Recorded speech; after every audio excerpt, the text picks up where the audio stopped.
This story happened 20 years ago. The guys from the philology department had an internship.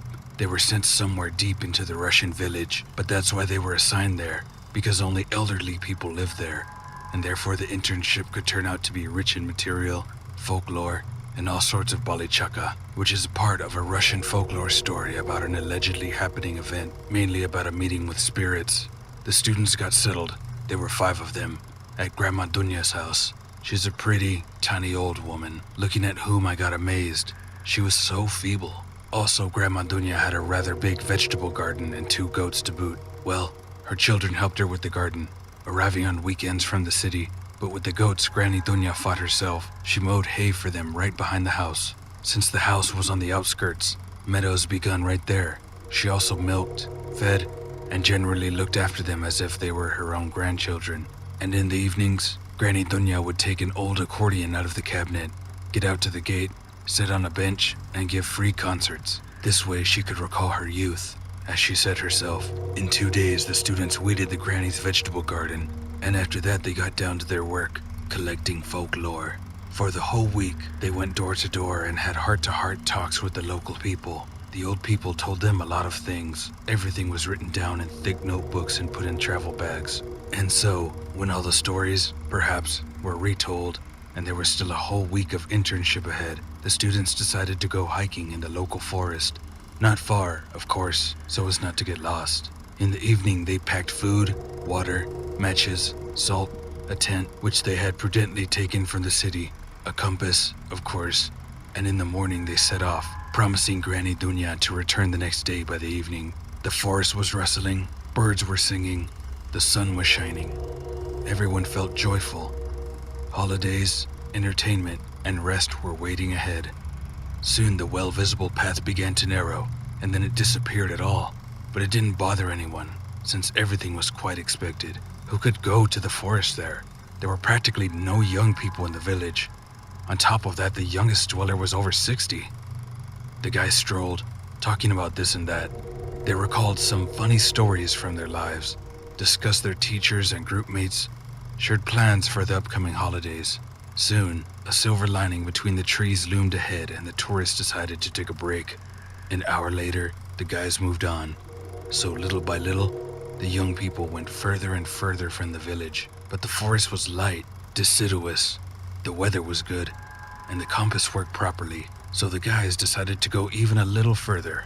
Soon it began to get dark and the guys decided that it was time to settle down for the night, in order to start moving back home in the morning. In a small space, free from the forest, between 2 spruce trees, they set up a tent and set up a camp. Besides, there was a lake nearby where they could wash up and wash their hands. While 3 people were arranging everything in the camp, the other 2 went to get some brushwood to light a fire. It already became quite dark, as the forest was thicker and there were more conifers. Everything was going well, but suddenly 2 of those who had gone to get some brushwood came running back, screaming and frightening everyone. When they were asked about what happened, the couple replied that it was better to see it firsthand, and the whole company moved in the direction where the frightened comrades were pointing. What they saw looked really frightening. In a round, flat glade, where low, dense grass grew, trees stood around the perimeter, and there were babies tied to each trunk, as it seemed to everyone at first.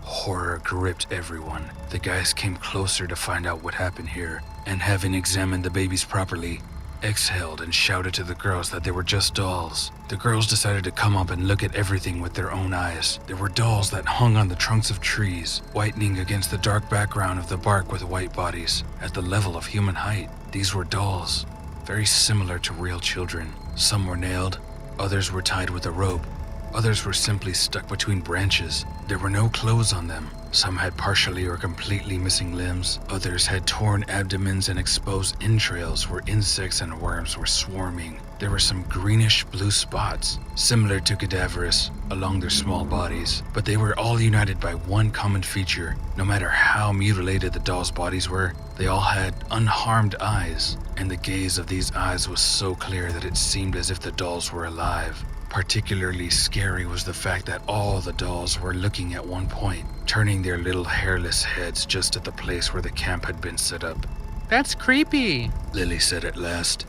What kind of place is this? I don't know, Sergei replied, but it looks disgusting. However, It's already dark and we have no choice anyway, so we'll spend the night here. Anyway, these are just dolls, Lyoshka agreed. although they look quite spooky. The guys, one after another, went back to the camp. The dolls seemed to be following them with the gaze of their dead eyes. At night, they slept badly. The guys every now and then heard some strange rustling sounds, as if someone was crawling around the tent in the high grass that was wet with dew, stomping with small legs and scratching at the walls of the tent with its sharp claws. In addition, the night was quite cold, which was really strange. Finally, it was morning. As soon as dawn broke, the friends got out of the tent feeling cold and hungry. They decided to make a fire to warm up and have breakfast, and then get back home. Suddenly, Vika screamed. The guys who ran up to her saw her pointing somewhere with her hand. There, in the grass, almost right at the tent, there was a doll. How could it show up here? Vika asked the others in a trembling voice.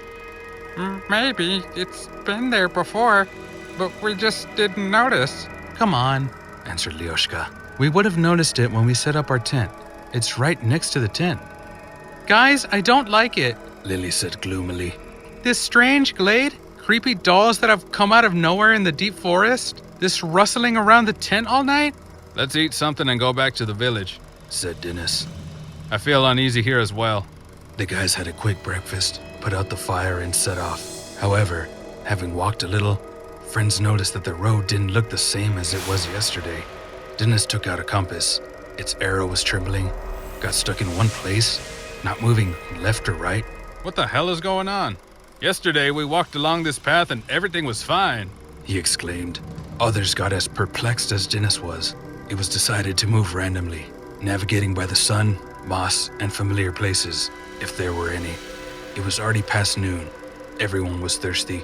Water supplies had already run out, and the village was still out of sight. The girls were crying. The guys bravely tried to find the way. The day passed. The sun was leaning towards the west, when suddenly some light glimmered ahead. The guys hurried towards it. However, it wasn't a village. There was a lonely house in a glade. A big dog was running around the house. Having seen the guys, it started growling loudly. Boys, come here! There was a scream and an elderly man came out of the house. It was a forester. He invited the guys into the house, sat them down at the table, and after a tasty dinner started asking about where they were from. The friends told their story and what village they came from. The forester listened carefully to them and then said, Your village is about 80 kilometers away from here. Yes, don't be so surprised. I didn't misspeak. Sometimes it happens here. You must have seen how your compass behaved. The friends looked at each other. The forester looked quite conscious of what he was saying, but his words sounded quite unreal. And that glade with the dolls? What is it? Asked Lily. There were at least 50 of them. Who could bring them to the forest? Okay, I'll tell you what I know. The forester said after a pause. You'll stay overnight here, and in the morning, I will take you to the neighboring village. It's literally half an hour's walk from here. There's a bus that goes to your village once a day. I'll arrange for you to be taken for free. The guys settled down for the night, and the forester, whose name was Misha, began the story. There used to be a village not far from here. Now it's completely abandoned. There's nobody there. So once, when life was still in full swing there, a tragedy happened. In one night, babies fell asleep in all houses, and they didn't wake up in the morning. No, they didn't die. They could breathe, but at the same time, they looked absolutely devoid of life. They didn't cry, didn't move, didn't ask to nurse. They were just like dolls. The only thing that proved that they were still alive was their breathing, and even that was very weak. There was no doctor in the village. To get an appointment with a doctor, you have to go to the city, which is about 100 kilometers away. And I must say, the inhabitants of this village didn't particularly like doctors and outsiders in general. They were either some kind of sectarians or whatever. Well, there was an ancient old woman in charge of everything. They revered her like a witch. By the way, I wonder if it was she who made it nightmare, so to speak, in order to raise her authority and power this way. So people rushed to her, asking what to do, and she came to the huts, looked at the babies and said that death had come to their village and in 2 days the children would die. But she could save them. People had to go to the city and bring dolls from there. One doll for each baby.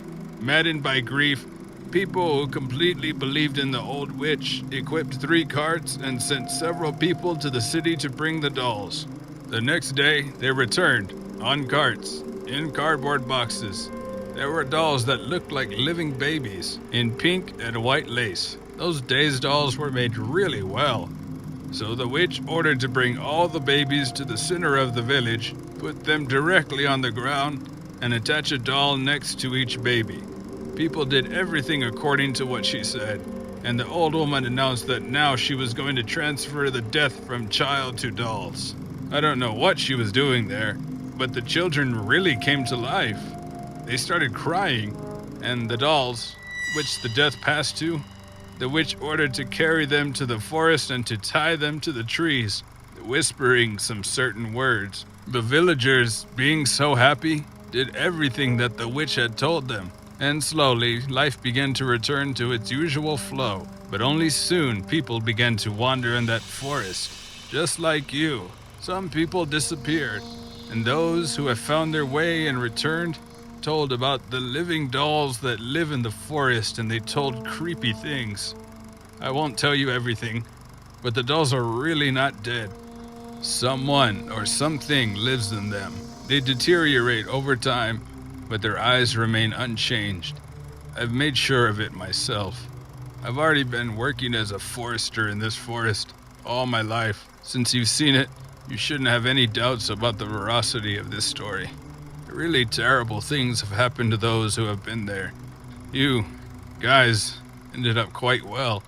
You just got lost and that's it. Yes, and those who managed to get out alive say they saw these babies running in the grass at night. Well, these are the things that exist in the local forest. You have to be careful. There's a reason why in such a wilderness, about 100 dolls ended up in the trees, right? The man asked, pouring some tea to his cup, while we were looking at him and listening carefully to each of his words. Okay, let's fall asleep. Tomorrow we should get up early. The bus only goes in the morning. The next morning, the forester saw off the children to the village and put them on a bus. On the same day, the guys packed up their bags and, thanking Grandma Dunya for her hospitality, they left for the city.